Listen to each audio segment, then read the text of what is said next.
Programa Lígia Marques, a arte de fazer o belo. Realização, Ateliê de Arte e Arquitetura Lígia Marques. Apoio cultural, Freitas Imóveis, Uruguaiana.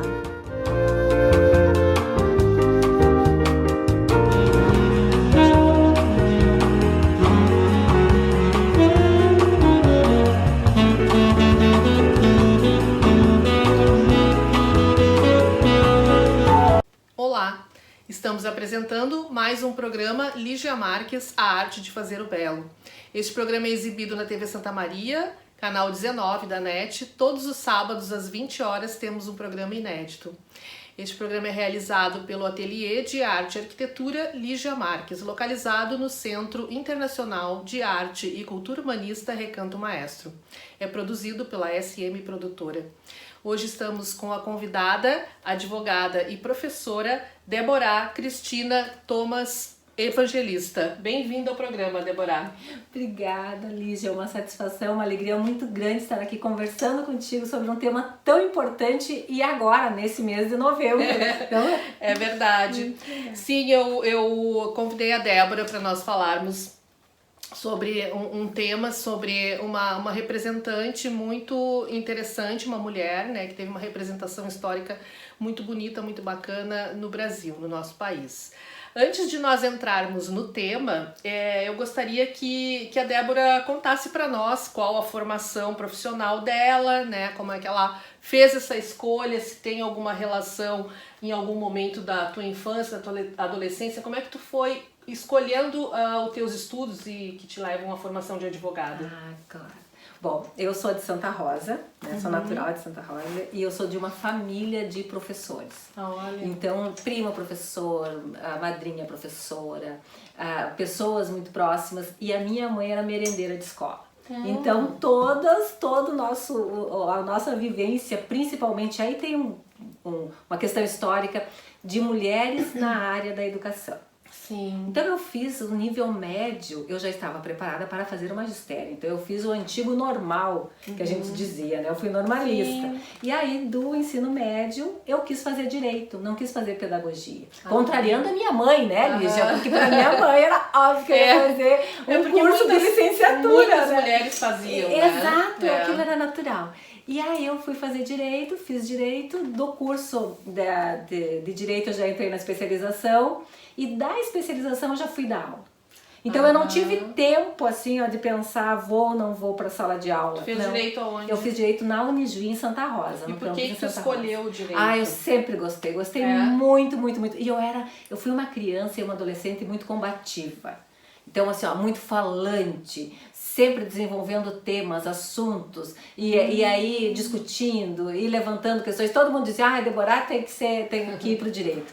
E era uma coisa que eu gostava, sempre gostei, né? A palavra, a forma de estar conversando sobre determinados assuntos, e o direito sempre me foi muito caro. Sempre gostei muito. Apesar de que na área jurídica eu trabalho muito com questões sociais. E as questões sociais, então, elas já me são inerentes antes mesmo de entrar na graduação. Sim. Então, o curso de Direito, para mim, eu queria fazer Direito para tentar fazer a diferença na sociedade, para modificar um pouco a vida de algumas pessoas através do Direito.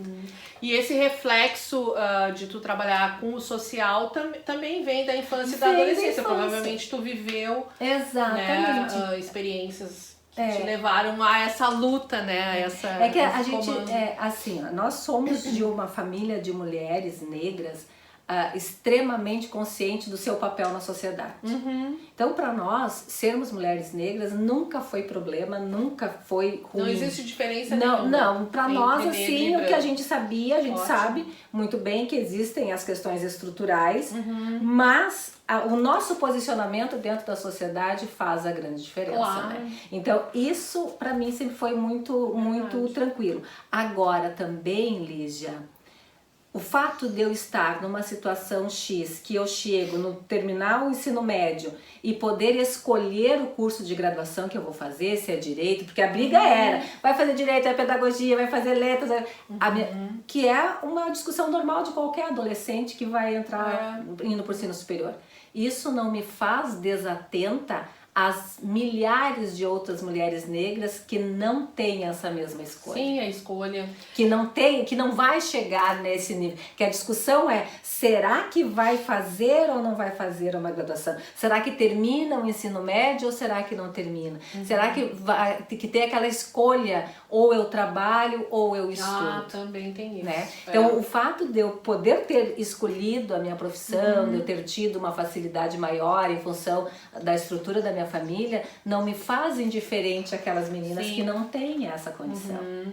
E na verdade tu não fez pedagogia, fez direito, mas depois tornou-se professora, então é possível. Exato, não, né, porque assim, ó, exercer. eu sou professora de nível fundamental, então o magistério me deu o nível fundamental. O título de professora eu tenho por diploma, Sim, né? Por diploma. Tu tinha o normal, eu tinha o normal. E aí eu fiz a graduação em Direito e fiz a especialização e voltei para a sala de aula. Então, lecionando, eu organizava cursos de Direito, eu coordenei cursos. Então, o magistério levou aí toda a minha vida, 20 anos da minha vida profissional foram no ensino jurídico e ensino superior. E aí o mestrado veio naturalmente, porque tu tá trabalhando no ensino superior, tem que fazer um mestrado, né? E o mestrado que eu fiz foi na Unijuí também, e ele tem muito a ver com o que eu faço hoje em dia, porque o meu mestrado é Direito, Cidadania e Desenvolvimento. Então, quando eu falo que nós temos um Afrocoach, que é um processo de desenvolvimento pessoal e profissional para pessoas negras, para mulheres negras,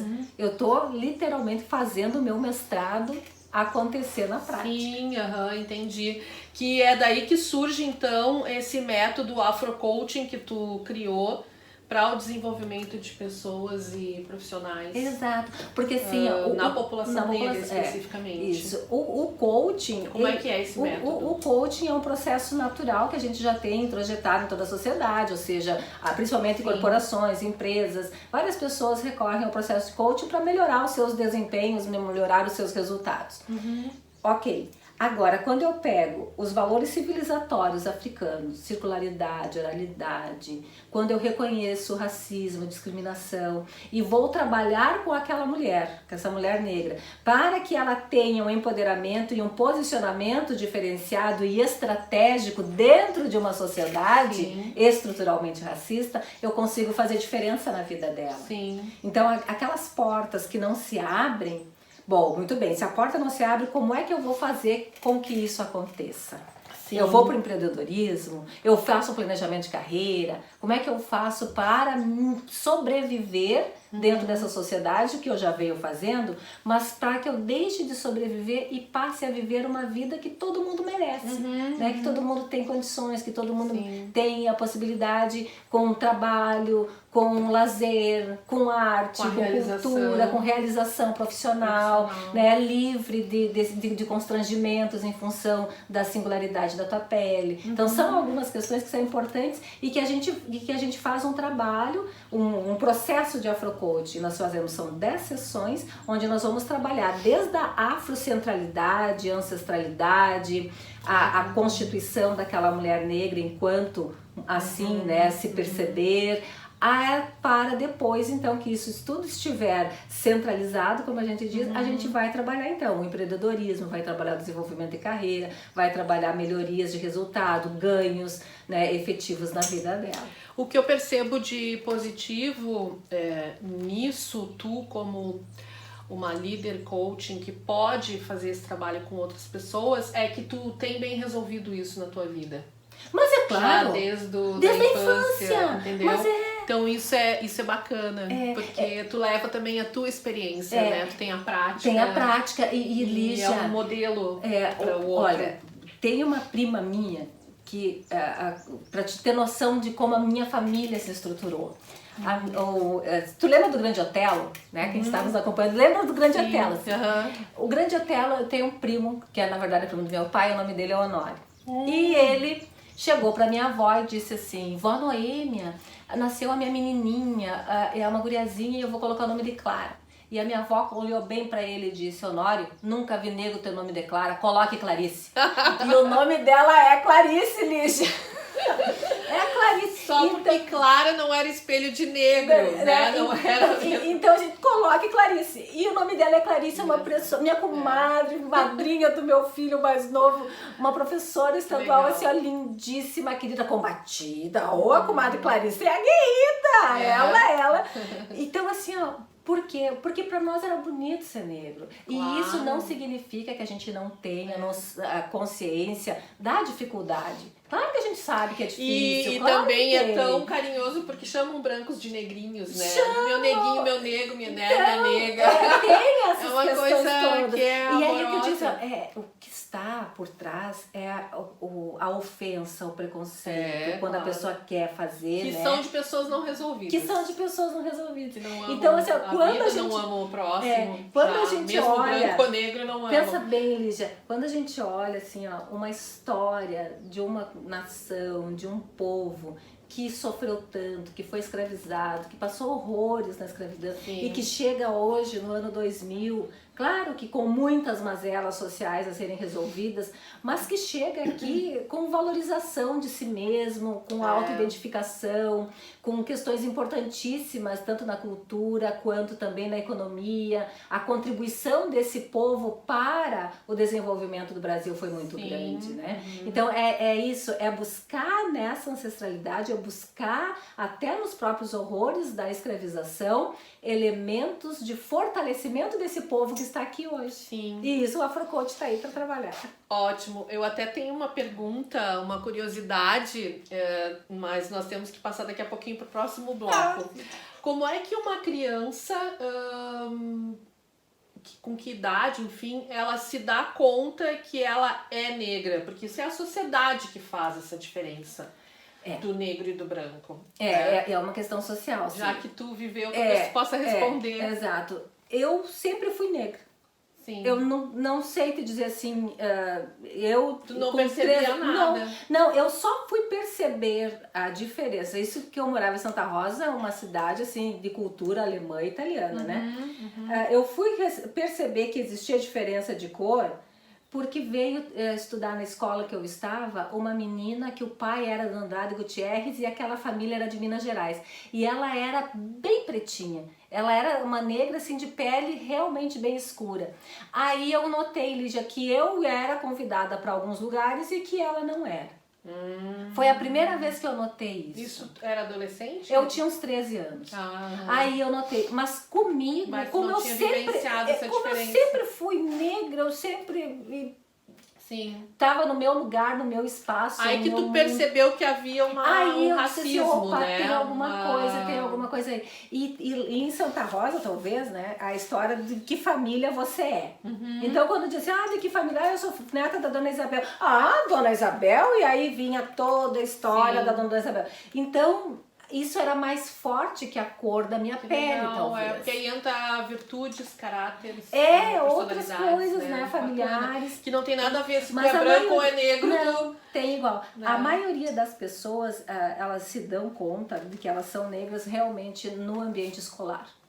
É quando elas saem do ambiente familiar, onde ali elas estavam muitas vezes com primos, família, convive que com são outras negros, famílias, né? Exato, e que ela vai para a outros escola. preconceitos. E aí chega na escola e ela vê ali naquelas cadeirinhas todas sentadas, ela vê que esse é mais branco, esse é mais escuro, aquele ali não sei o que e tal.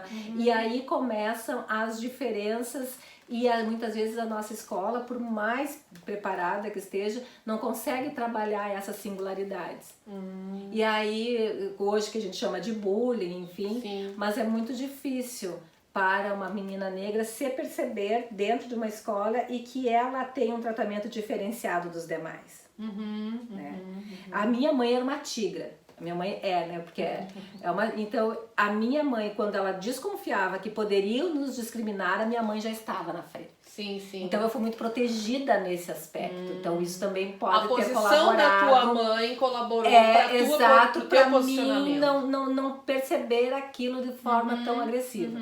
Mas normalmente é na escola. Agora, por exemplo, eu fazendo as lives, que a gente faz toda quinta-feira, Lígia, já teve moças que nas lives disseram, Deborah, eu só me vi negra quando eu entrei na universidade, que eu entrei pelo sistema de cotas, e aí que eu vi assim que eu era realmente, era uma ou dois dentro de uma sala e que naquela ambiente aquelas pessoas todas elas poderiam ir em determinados lugares que eu não poderia.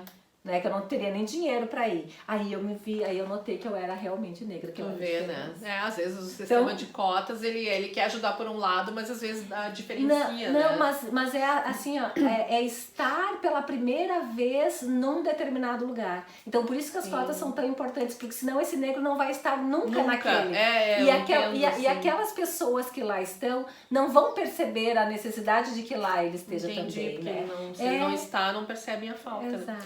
Nós precisamos fazer um intervalo e nós voltamos logo, porque nós vamos falar sobre a história de Antonieta de Barros, e ela teve um valor importante como mulher negra, professora, política, jornalista, escritora. Vamos ouvir a história de Antonieta de Barros, contado pela professora e advogada Deborah Evangelista daqui a pouquinho. Esperamos vocês.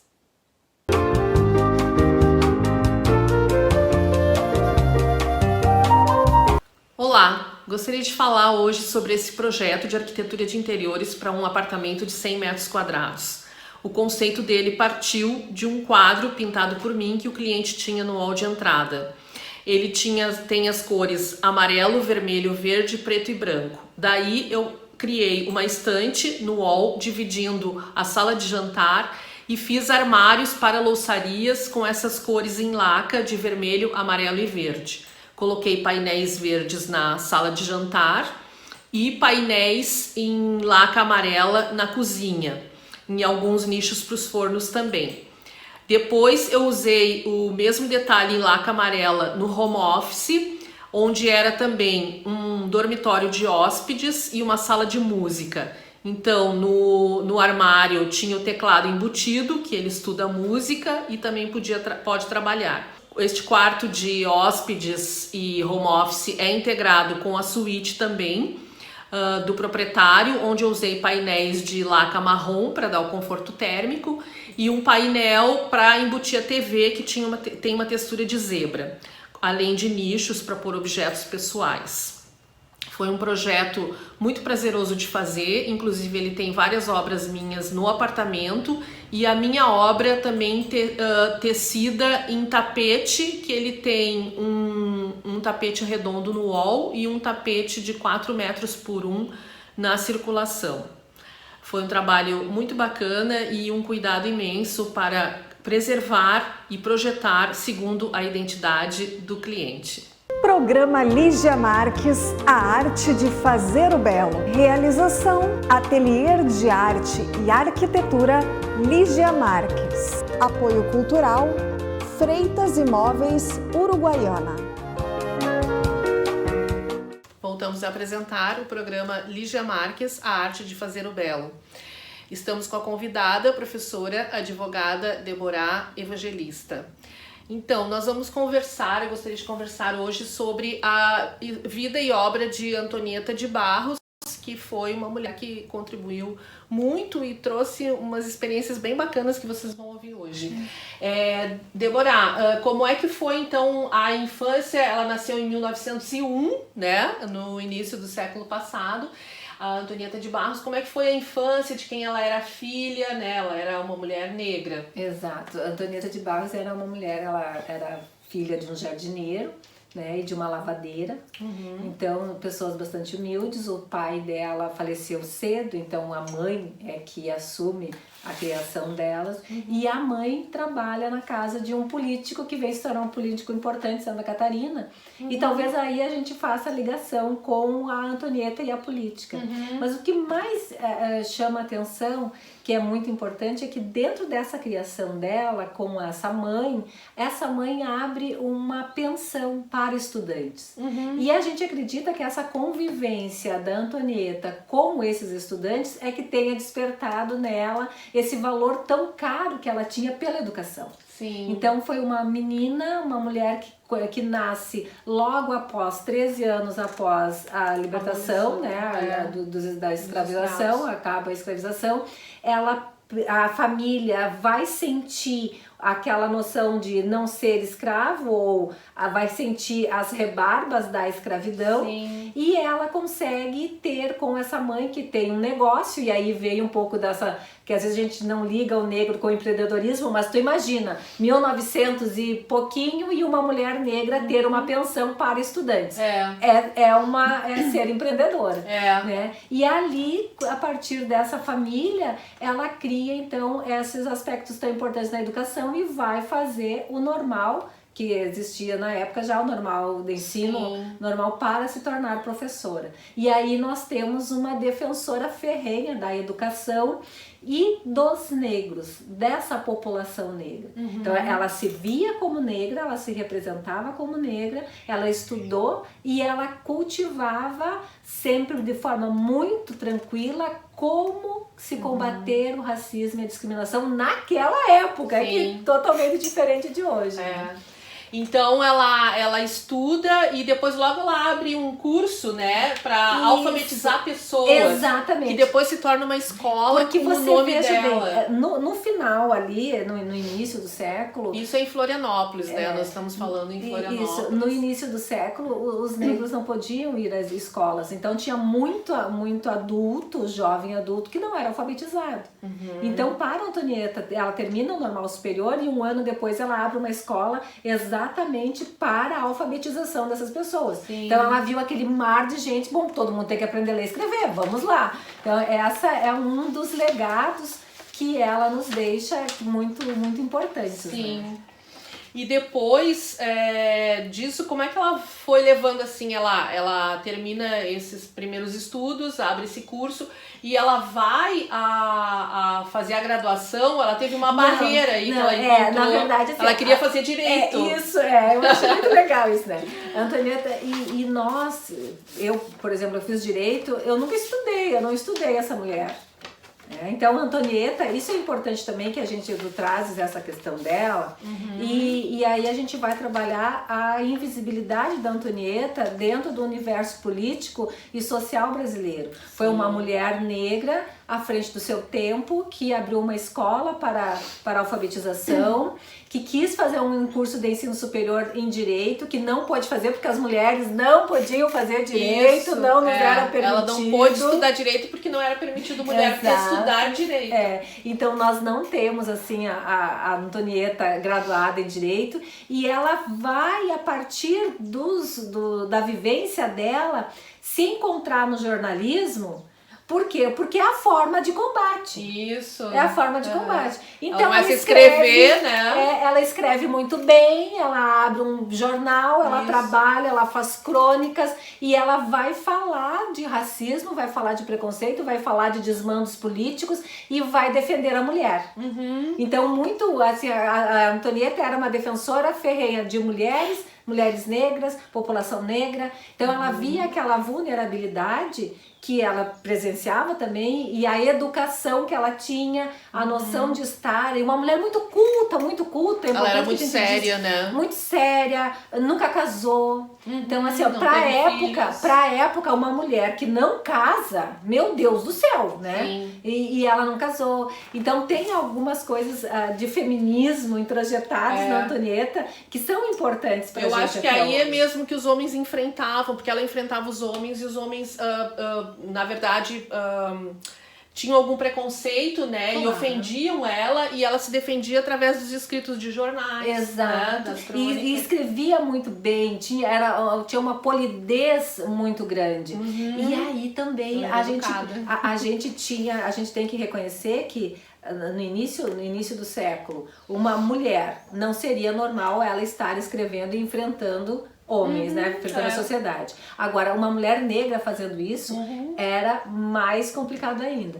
Porém, também isso faz com que ela se torne uma liderança em Santa Catarina.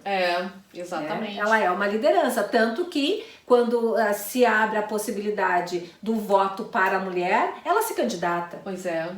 Então, e hoje, se nós olharmos aqui 2020, mulheres negras candidatas, é o mínimo do mínimo, a gente não consegue ter a quantidade mínima de mulheres se candidatando. Então, imagina naquela época. E a primeira oportunidade, isso eu acho importante, assim, a primeira oportunidade que a Antonieta teve de se apresentar para a população, para ser representação, ela o fez. Então não era só que ela escrevia contra o desmando político ou que ela queria uma sociedade melhor. Ela se propôs a fazer essa sociedade porque melhor. Através da política ela poderia criar leis, ela foi muito inteligente. Então nós estamos falando de 1930 e poucos, né? Ela foi constituinte em 1935. Exato. Então ela se torna a primeira mulher deputada estadual no país. No estado de Santa Catarina. Exato. Né? Então, ela nasceu em Florianópolis. São Paulo não tinha mulher negra deputada. Não tinha mulher. Nem é mulher negra, não tinha mulher. Tinha uma em Santa Catarina que é ela. Então isso é muito, muito importante. É claro que também a gente precisa reconhecer que ela teve uma boa quantidade de votos, 30 mil votos, não sei bem precisar, mas ela não conseguiu entrar. Ela ficou suplente. Esse deputado então assumiu a prefeitura de Caçador, se eu não me engano, e aí ela adentra e vai cumprir o mandato de deputada estadual. Isso é importante, e ela se torna dentro das 3 mulheres eleitas, uma mulher que já tinha sido eleita prefeita, depois outra deputada que entrou com ela. Isso. Então é muito importante a presença dela no cenário político nacional. E aí a gente vê assim, a ausência dessa representatividade, a ausência da gente ter conhecido nos nossos, né? Qualquer colégio nós tínhamos que ter estudado isso. Eu vou te dizer como é que eu vejo isso.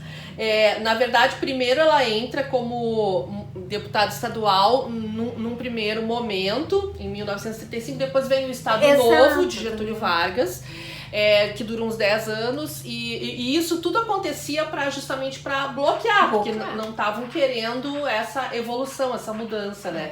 E aí quando termina, então, com a morte de Getúlio, vem de novo a oportunidade. E ela era suplente desse político e ela entra de novo como deputada.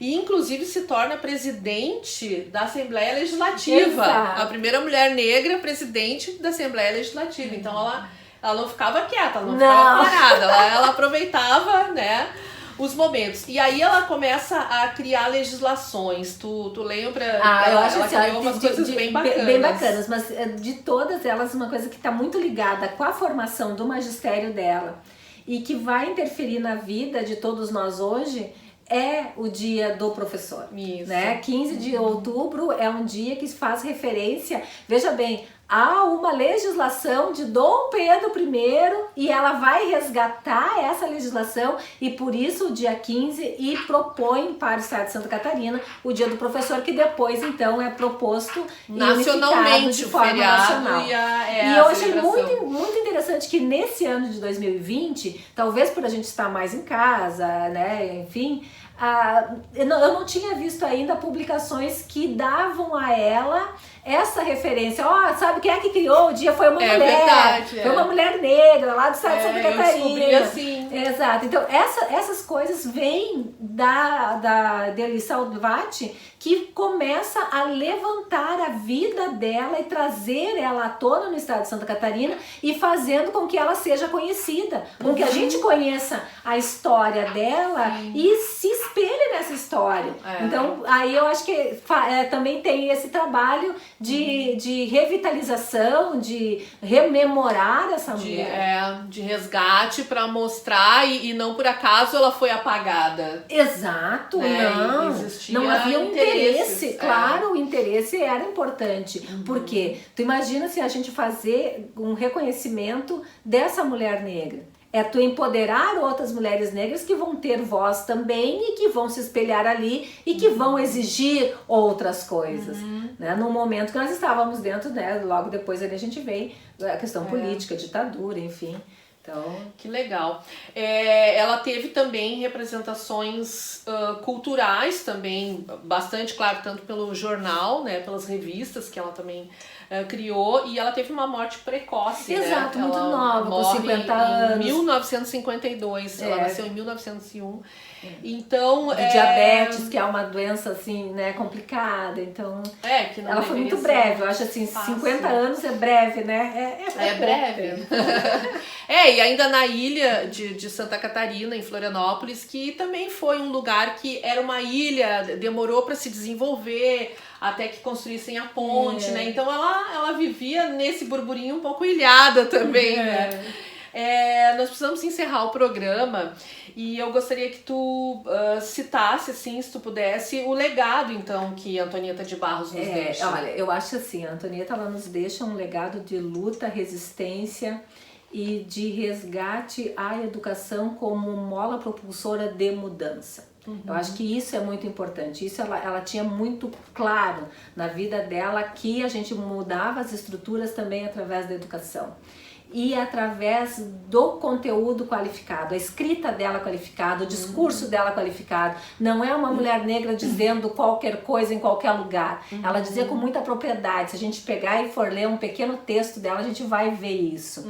E hoje nós temos prêmios no nome dela, nós temos escolas em Santa Catarina que tem o nome dela, ruas que tem o nome dela. Então essa representação viva de tu chegar numa escola que tem lá a secretaria da escola, tem o nome dela. Por quê? Porque ela foi diretora daquela escola numa época que as mulheres não eram diretoras de escola e que as negras talvez nem estudassem, né? Então isso é muito importante. É um legado de construção de identidade, é um legado de luta, resistência a partir da educação e a partir da construção qualificada do discurso. E da representação política. Exato. Porque, né, tínhamos já uma mulher na política. Exato. E que também é bloqueada para não poder fazer o direito, que era onde ela queria buscar. Ela já tinha uma intenção, né, claro, de buscar, poder fazer as leis, mas ela não parou, ela não ficou quieta.